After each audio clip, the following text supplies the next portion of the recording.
Good afternoon.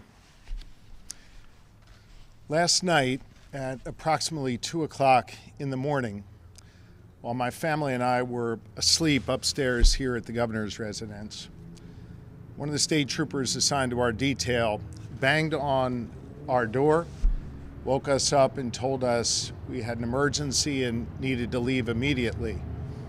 Together, we secured all of our children, our 2 dogs, our family that was staying with us, and the troopers safely evacuated us from the governor's residence. Last night, we experienced an attack not just on our family, but on the entire Commonwealth of Pennsylvania here at the governor's residence.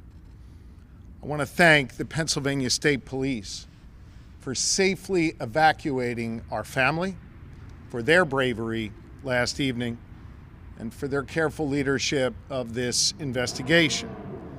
I want to thank Harrisburg Fire and their chief, who was personally on the scene and spent time with me and my family last night.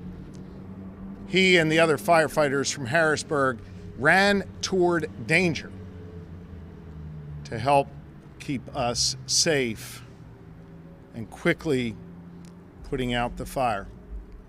I want to thank the Capitol Police for assisting the Pennsylvania State Police last night in ensuring everything was orderly.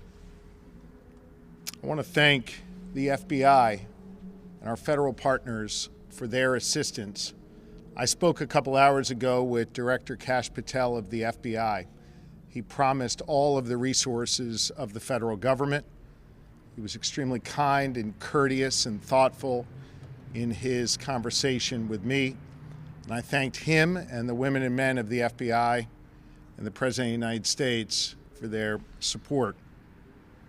I especially want to thank your local district attorney, Fran Chardo. Fran is someone I've known for 20 years in public service, an outstanding leader in law enforcement. You'll hear from him in a few moments. Lori and I are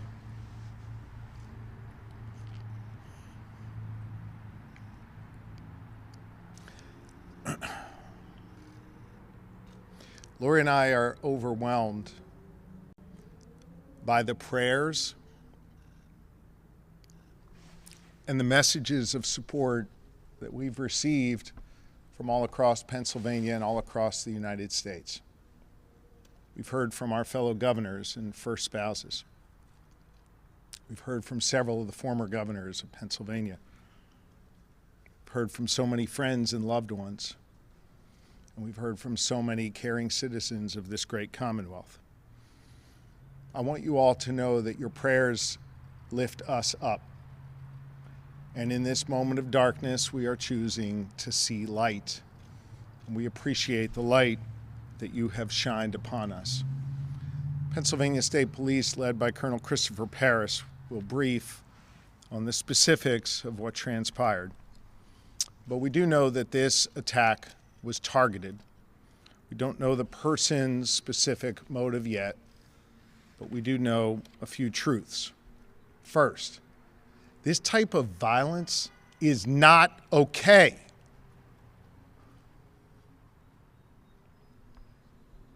This kind of violence is becoming far too common in our society. And I don't give a damn if it's coming from one particular side or the other, directed at one particular party or another, or one particular person or another. It is not okay. And it has to stop. We have to be better than this. And we have a responsibility to all be better.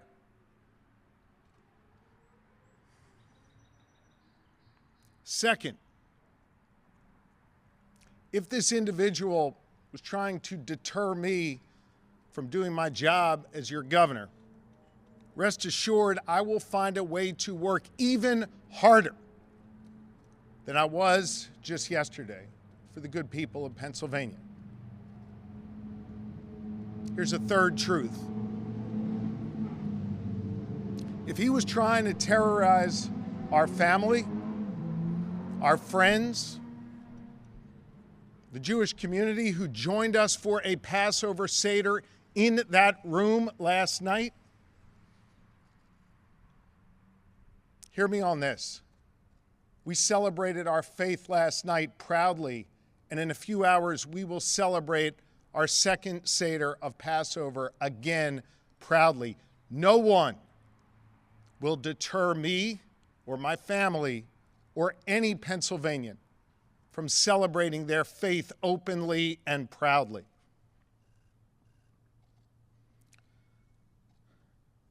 I am grateful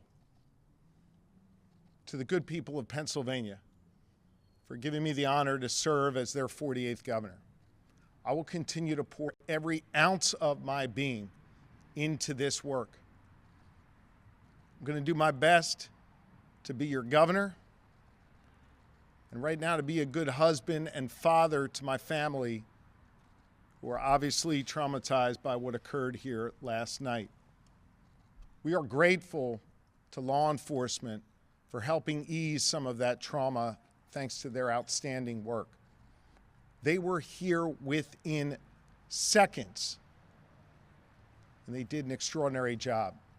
Local, state, and federal law enforcement partners.